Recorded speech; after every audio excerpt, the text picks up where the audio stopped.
ततः शङ्काश्च पेरश्च पनवानककोमुकः சகசைவ்யாப்ய ஹன்யந்த சசப்தஸ்துமுலோபவத். இந்த ஸ்லோகத்துல சஞ்சயன் திருதராஷ்டிரர்கிட்ட பீஷ்மர் தன்னுடைய சங்கு ஊதினதுக்கு அப்புறம் அங்க என்ன நடந்ததுன்றத சொல்றார். பீஷ்மர் சங்கு ஊதினது ஒரு சிங்கம் கர்ஜித்தா மாதிரி இருந்துதான்.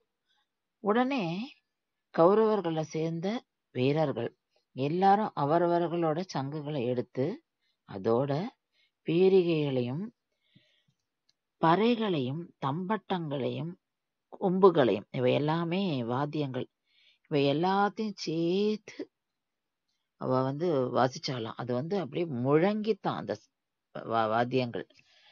அது ஒரு பேரொலியா இருந்தது. அந்த ஒலி மிகவும் பயங்கரமாக இருந்தது அப்படின்னு சொல்ற. இது கௌரவர்கள் பக்கம் உண்டாக்கிய இரைச்சல்